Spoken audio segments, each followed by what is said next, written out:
Luiz Fernando Pezão, ex-governador do Rio de Janeiro, foi absolvido da pena de 99 anos por corrupção passiva e ativa, organização criminosa e lavagem de dinheiro. Por 2 votos a 1, os juízes da primeira turma do Tribunal Regional Federal da 2ª Região reverteram a sentença do juiz Marcelo Bretas. Na decisão, segundo Bretas, a documentação obtida na Operação Boca de Lobo comprovava que, além de integrar a organização criminosa liderada por Cabral, o ex-governador foi sucessor nas práticas ilícitas enquanto esteve à frente do Estado. Em nota, a defesa do ex-governador afirma que a decisão, abre aspas, resgata a dignidade e honra do ex-governador que teve seu mandato precocemente interrompido e ficou mais de 1 ano injustamente preso com base em delações mentirosas e ilações do Ministério Público Federal, fecha aspas. Para começar nossa rodada de análise e comentários, quero dar as boas-vindas, muito boa noite. Silvio Navarro, essa decisão aí do Tribunal Regional Federal da 2ª Região impõe mais uma derrota à Operação Lava Jato. Sem dúvida. Boa noite para você, Paula. Mestre Augusto Nunes aqui com a gente no estúdio. Craque Ana Paula Henkel. Temos Rodrigo Constantino. Muito bom tê-lo aqui na nossa bancada. Boa noite a você que está aí do outro lado da tela. Veja, Paula, não surpreende em nada uma decisão como essa, a essa altura em que as coisas no Brasil desacontecem, né? O Brasil passa por um momento de revisionismo absurdo. A Lava Jato, a maior operação anticorrupção da história do Brasil, da história do nosso continente, talvez do mundo, vai sendo aos poucos apagada por conta de sucessivas decisões cujo começo partiu do Supremo Tribunal Federal. Então agora a gente vê isso acontecendo em cascatas. O juiz Marcelo Bretas, do Rio de Janeiro, que comandava a 7ª Vara, onde a Lava Jato ocorreu no estado do Rio de Janeiro, ele sofre uma verdadeira caçada, similar à caçada contra o ex-juiz e atual senador Sérgio Moro e toda a equipe da Força Tarefa lá de Curitiba, capitaneada na época pelo hoje deputado Deltan Dallagnol. Esse esquema dessa operação chamada Boca de Lobo, nome bem sugestivo para tudo que aconteceu na política fluminense e a política no Rio, se mistura à polícia nas últimas décadas, porque todos os ex-governadores recentes foram presos. Pezão, Sérgio Cabral, Antony Garotinho, todos eles passaram pela prisão. No caso em específico desta notícia, Paula, o Pezão, ele foi condenado por continuar as práticas ou a mercantilização da política, segundo as palavras do juiz na época, do Sérgio Cabral. Como o Sérgio Cabral já foi absolvido, nesse momento deve estar numa praia tomando sol no Rio de Janeiro, então, é natural que o Pezão receba o mesmo benefício. Afinal de contas, ele era secretário de obras e depois vice-governador do Cabral. É um esquema de desvio de 40 milhões de reais. O Pezão teria ficado com 11. É um esquema que tem também uma peculiaridade que só acontece aqui, nessa República de Banânia. Tinha 13º da propina. Se você lograva êxito, né, para usar as palavras também do juiz, se você conseguia roubar mais, você ganhava o 13º. É o Brasil, né? Esse é o Brasil. Agora, se livrar de uma condenação de 98 anos de prisão, hoje em dia é fácil por corrupção. Difícil é tirar da cadeia quem está preso injustamente há mais de 90 dias por conta do dia 8 de janeiro, injustamente. Não aqueles que cometeram atos que merecem a punição à letra da lei, ao rigor da lei, mas aqueles que estão ainda presos injustamente ou estão com uma tornozeleira nas suas casas, passando pela humilhação diária de usar uma tornozeleira sem saber do que foram acusados. Corrupção, 98 anos de prisão, no Brasil, é fácil. Ana Paula Henkel, muito boa noite. Enquanto o ex-governador Pezão aí se livrou de quase 100 anos de cadeia, o juiz Marcelo Bretas segue afastado e responde a um processo disciplinar no Conselho Nacional de Justiça. Que país Não, o Brasil realmente não é para amadores. Boa noite, Paula. Boa noite, craque Silvio Navarro. Meu mestre Augusto Nunes. Constantino, muito bom você aqui com a gente, toda quinta-feira agora. E muito boa noite à nossa audiência maravilhosa.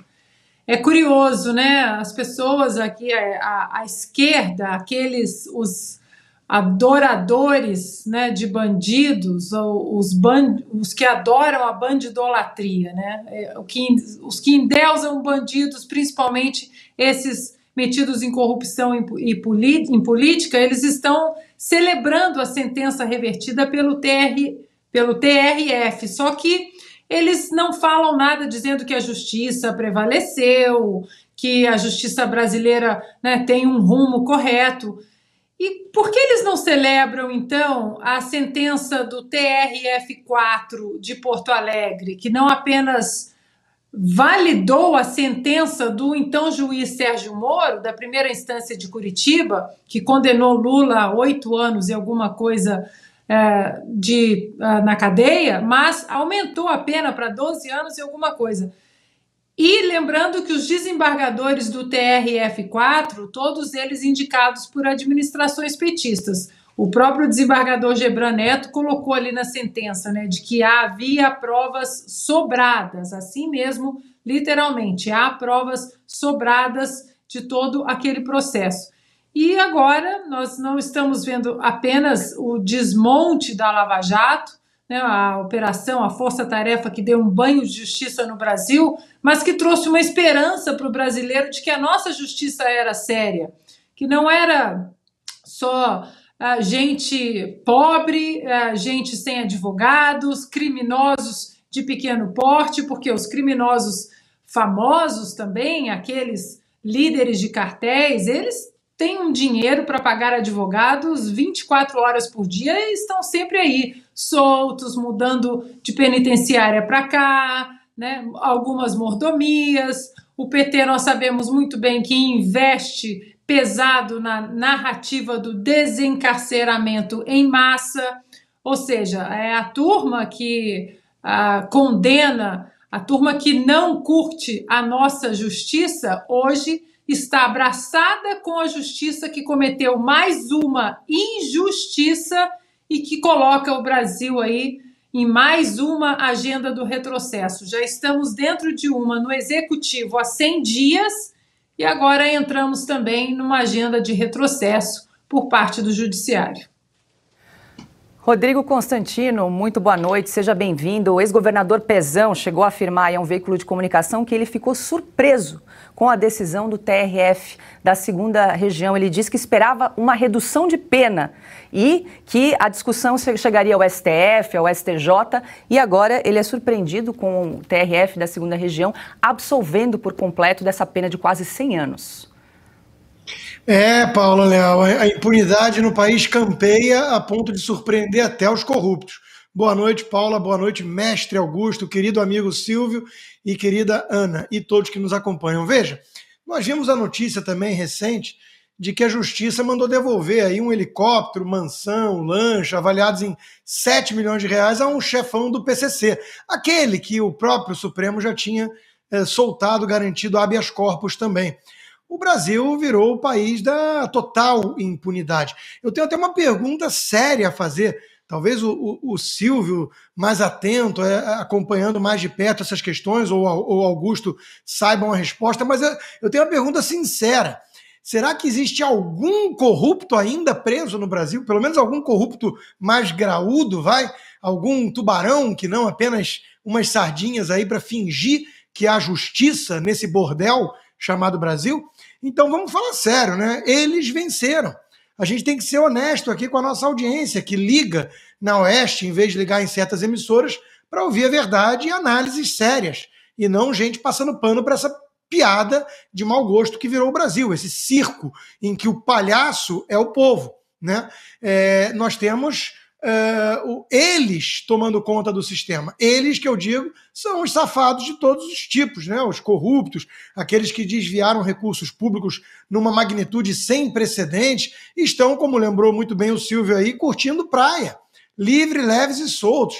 Enquanto isso, gente que estava em frente ao quartel, tratada como terrorista, presa sem um devido processo. Jornalistas que não sabem nem o que cometeram de delito, né? Foram arrastados para inquéritos ilegais, prestaram oitivas a Polícia Federal, né, pelo crime de opinião, por ter elogiado talvez as Forças Armadas ou criticado o processo eleitoral, sei lá.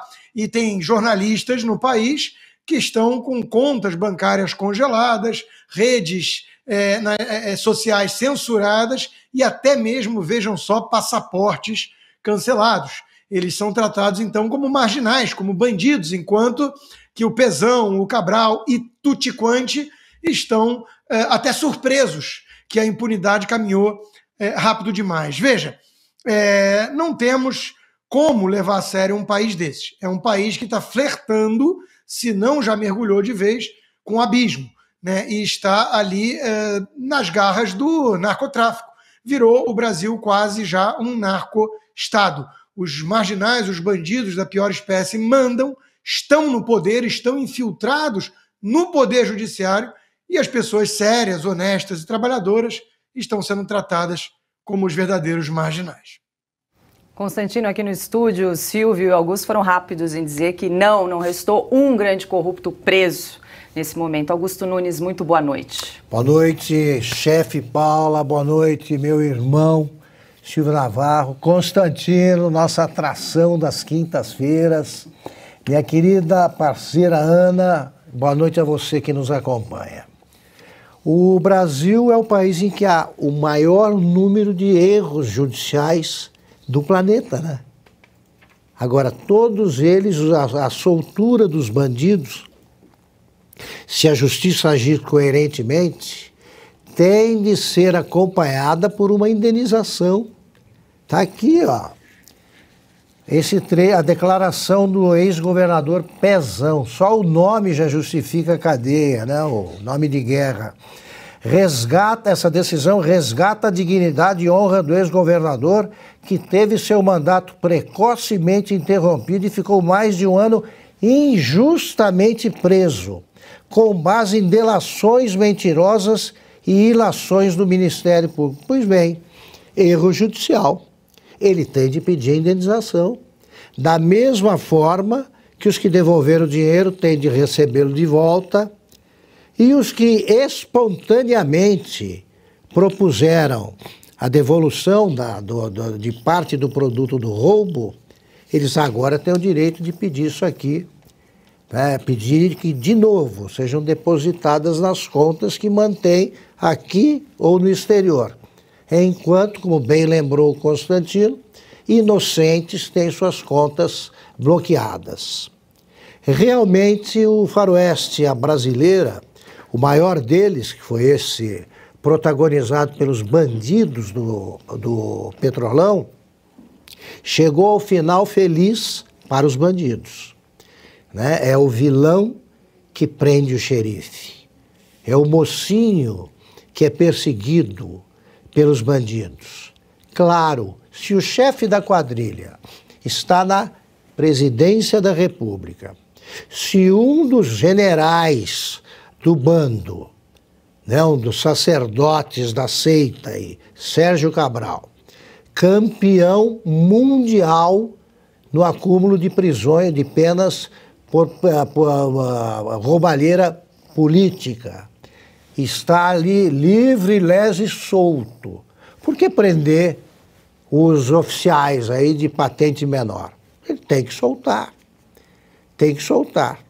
Agora, é a completa desmoralização da justiça, porque o Brasil, ao mesmo tempo que tem o maior número de culpados soltos no mundo, também é o país que tem mais inocentes presos no mundo. Então a justiça brasileira é uma piada de mau gosto.